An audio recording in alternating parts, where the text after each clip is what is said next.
Iran के रेगिस्तान में अमेरिका की अभिजात्य सैन्य शक्ति की जो कहानी दफन होनी थी, वो आज भी दुनिया की सामरिक स्मृति में एक खुले घाव की तरह मौजूद है। वर्ष 1980 में जिस ऑपरेशन ईगल क्लॉ को अमेरिकी सैन्य इतिहास का साहसी अध्याय बनना था, वही मिशन देखते ही देखते भयावह विफलता, अव्यवस्था और रणनीतिक अपमान का प्रतीक बन गया। डेल्टा फोर्स, जिसे दुनिया की सबसे घातक और प्रशिक्षित विशेष सेनाओं में गिना जाता है, उसी मिशन में टूटती दिखाई दी। 8 अमेरिकी सैनिकों की जान गई, अत्याधुनिक हेलीकॉप्टर, हथियार, गोपनीय नक्शे और यहां तक कि अपने ही साथियों के शव छोड़कर भागना पड़ा। ये कोई साधारण असफलता नहीं थी, ये एक ऐसी चूक थी जिसने अमेरिका की सैन्य आत्मविश्वास को झकझोर कर रख दिया और जिसकी गूंज आज भी वॉशिंगटन से तेहरान तक सुनी जाती है। इस पूरी कहानी की जड़ें 1979 की ईरानी इस्लामी क्रांति में हैं, जब शाह के पतन के बाद तेहरान में अमेरिकी दूतावास पर क्रांतिकारी छात्रों ने कब्जा कर लिया और 52 अमेरिकी राजनयिकों व कर्मचारियों को बंधक बना लिया। महीनों तक चले कूटनीतिक प्रयास नाकाम रहे। अंतर्राष्ट्रीय मंच पर अमेरिका की साख दांव पर लग गई और राष्ट्रपति जिमी कार्टर पर घरेलू राजनीति का दबाव चरम पर पहुंच गया। अंततः अप्रैल 1980 में कार्टर ने एक गुप्त सैन्य अभियान की अनुमति दी, जिसका नाम रखा गया ऑपरेशन ईगल क्लॉ। योजना बेहद जटिल थी। C-130 परिवहन विमानों और RH-53D हेलीकॉप्टरों के जरिए ईरान के भीतर प्रवेश, रेगिस्तान के एक गुप्त स्थान डेजर्ट 1 पर एकत्र होना, फिर चरणबद्ध तरीके से तेहरान पहुंचकर अमेरिकी दूतावास से बंधकों को छुड़ाना और सुरक्षित बाहर निकालना। कागजों पर यह योजना साहसिक थी, लेकिन जमीन पर हालात बिल्कुल अलग निकले। अभियान शुरू होते ही प्रकृति और तकनीक दोनों अमेरिका के खिलाफ खड़ी हो गईं। भयंकर रेतीले तूफान, जिन्हें स्थानीय लोग सामान्य मानते थे, लेकिन अमेरिकी योजनाकारों ने कम आंका था, हेलीकॉप्टरों के लिए जानलेवा साबित हुए। 8 में से 3 हेलीकॉप्टर रास्ते में ही खराब हो गए। न्यूनतम आवश्यक संख्या पूरी न होने पर मिशन रद्द करने का फैसला लिया गया, लेकिन वापसी के दौरान जो हुआ वो इतिहास बन गया। एक RH-53D हेलीकॉप्टर ईंधन से भरे C-130 विमान से टकरा गया। जोरदार विस्फोट हुआ और दोनों विमान जलकर राख हो गए। मौके पर ही 5 वायुसेना के सदस्य और 3 मरीन मारे गए। अफरा तफरी मच गई, कमांड टूट गया और डेल्टा फोर्स को आनन फानन में इलाका छोड़ना पड़ा।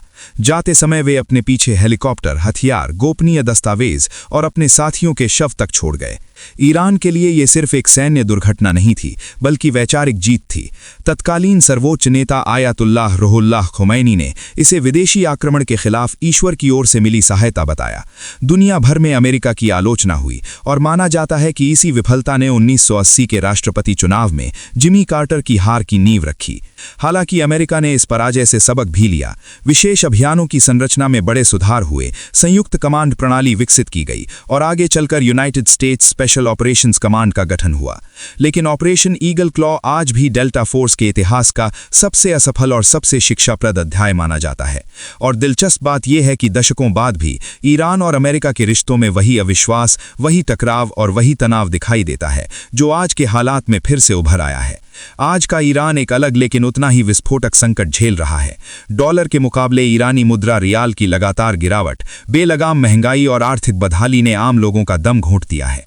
व्यापारियों के विरोध से शुरू हुआ आंदोलन अब पूरे देश में फैल चुका है। ईरान के 31 प्रांतों के 100 से अधिक शहरों में लोग सड़कों पर हैं। अब तक दर्जनों लोगों की मौत हो चुकी है।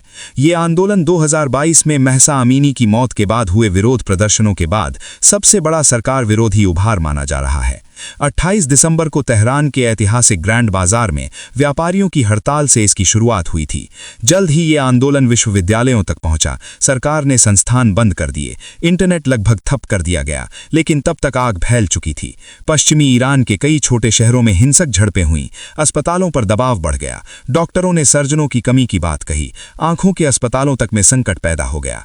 जानकारी जुटाना मुश्किल है क्योंकि मीडिया पर कड़ी पाबंदियां हैं और इंटरनेट सीमित है, लेकिन जो तस्वीर सामने आ रही है वो चिंताजनक है। सर्वोच्च नेता आयतुल्लाह अली खामनेई ने इस आंदोलन को विदेशी प्रेरित साजिश करार दिया है और साफ कहा है कि इस्लामिक रिपब्लिक दबाव में नहीं झुकेगा। उनका आरोप है कि ये सब अमेरिका के राष्ट्रपति डोनाल्ड ट्रंप को खुश करने के लिए किया जा रहा है। ईरान ने संयुक्त राष्ट्र सुरक्षा परिषद को पत्र लिखकर अमेरिका पर हिंसा और तोड़फोड़ भड़काने का आरोप लगाया है। उधर डोनाल्ड ट्रंप लगातार कड़े बयान दे रहे हैं। उन्होंने चेतावनी दी है कि अगर ईरान में प्रदर्शनकारियों पर गोली चली तो अमेरिका भी चुप नहीं बैठेगा। ट्रंप ने कहा है कि ईरान बड़े संकट में है, लोग उन शहरों का नियंत्रण ले रहे हैं जिनकी कुछ हफ्ते पहले कल्पना नहीं की जा सकती थी। उन्होंने साफ शब्दों में कहा, गोली मत चलाना, क्योंकि अगर तुमने चलाई तो हम भी चलाएंगे। हालांकि उन्होंने ये भी जोड़ा कि इसका मतलब जमीन पर सेना उतारना नहीं है, बल्कि बेहद संवेदनशील ठिकानों पर कठोर प्रहार हो सकता है। अंतर्राष्ट्रीय स्तर पर भी चिंता बढ़ रही है। ब्रिटेन, जर्मनी और फ्रांस ने संयुक्त बयान जारी कर ईरानी सुरक्षा बलों की हिंसा की निंदा की है। हालांकि तेहरान में सुरक्षा बल अपेक्षाकृत संयम दिखाते नजर आ रहे हैं, लेकिन छोटे शहरों और प्रांतों से ज्यादा हिंसा की खबरें आ रही हैं। इस पूरे उथल-पुथल के बीच एक नाम फिर से चर्चा में है, रजा पहलवी। 1979 की क्रांति में सत्ता से बेदखल किए गए शाह के बेटे रजा पहलवी, जो 17 साल की उम्र में देश छोड़ने को मजबूर हुए थे, अब निर्वासन से आंदोलन का चेहरा बनते जा रहे हैं। सोशल मीडिया पर उन्होंने विरोध को अभूतपूर्व बताया है और सुरक्षा बलों से जनता के साथ खड़े होने की अपील की है। कई शहरों में पहलवी वापस आएंगे और जावेद शाह जैसे नारे सुनाई दे रहे हैं। कुछ लोग उन्हें आधुनिकता और पश्चिम से रिश्तों के प्रतीक के रूप में देखते हैं, तो कुछ इसे विकल्पों की कमी से उपजी हताशा मानते हैं। समर्थन को लेकर आंकड़े अलग अलग हैं, कोई 80% की बात करता है तो कोई 35%। लेकिन सवाल ये है कि क्या 4 दशक बाद राजतंत्र की वापसी संभव है या ये सिर्फ नॉस्टैल्जिया है।